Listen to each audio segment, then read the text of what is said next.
Continuamos con la explicación de la función exponencial y ahora es el tiempo de explicar qué pasa con funciones que tienen esta forma, k por a la x.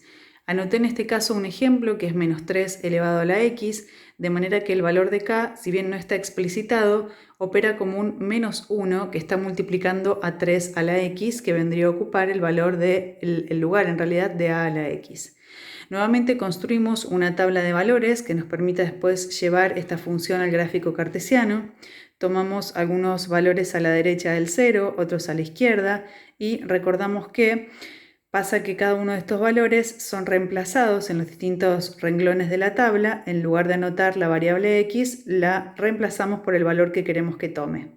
Es importante considerar que en la función con la que estamos trabajando, ese menos 1 oficia multiplicando la potencia, de manera que nosotros primero debemos resolver la potencia, 3 al cuadrado, y luego multiplicarla por ese menos 1 que está implícito en la función.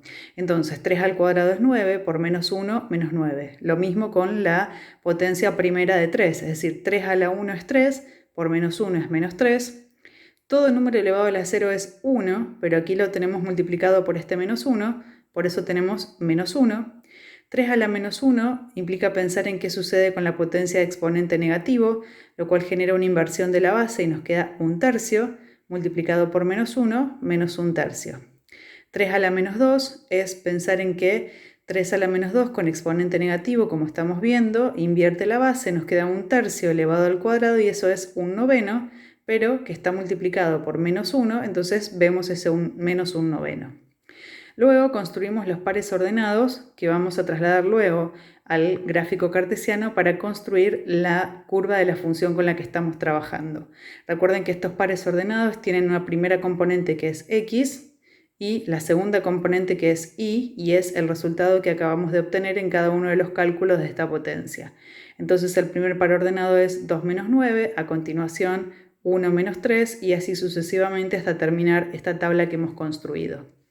Aquí a la derecha pueden ver cuál es el gráfico al que corresponde esta función con la que estamos trabajando, de modo que cada uno de los puntos que ustedes observan en rojo son los pares ordenados que tienen aquí anotados en verde, producto de construir la tabla.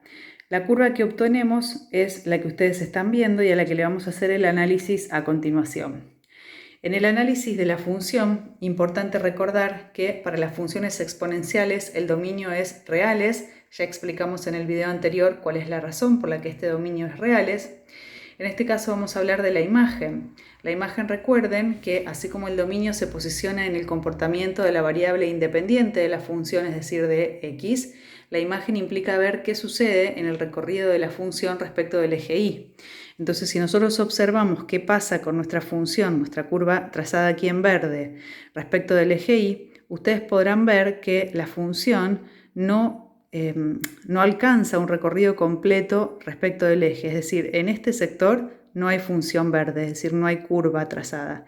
Eso significa que nuestra lectura de la imagen implica trabajar desde el 0 hacia abajo, y eso se traduce en un intervalo que comienza desde el menos infinito y llega hasta el 0 sin tomarlo, porque observen que la función se acerca al eje x, pero de ningún modo lo está atravesando. ¿Bien?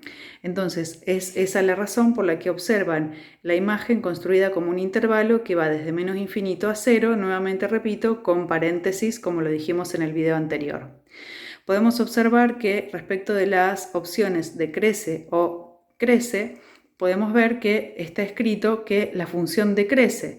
Recuerden que la lectura de crecimiento o decrecimiento se hace de izquierda a derecha. Pueden ver que la función decrece, pero la razón por la que decrece es que en la medida que aumentan los valores de x, disminuye en la misma medida el valor de y. La ordenada al origen vimos también que se calcula haciendo un reemplazo de la x de la función por un 0. Entonces, tomo la función con la que estamos trabajando, que es menos 3 a la x. En lugar de la variable x colocamos un 0. Recuerden que resolvemos primero la potencia. 3 a la 0 es 1. Multiplicado por menos 1 es el menos 1 que vemos aquí. Ese menos 1 tiene que poder observarse en el gráfico como el lugar en el que la curva corta al eje y. Observemos que evidentemente esto se cumple. La ordenada al origen está en este lugar y es el lugar en el que la curva verde corta al eje de ordenadas al eje Y. La raíz en este caso no posee nuevamente, y es observar que la función que tenemos trazada, en este caso menos 3 a la x, no corta en ningún lugar al eje x, no lo atraviesa y no tenemos raíces que calcular.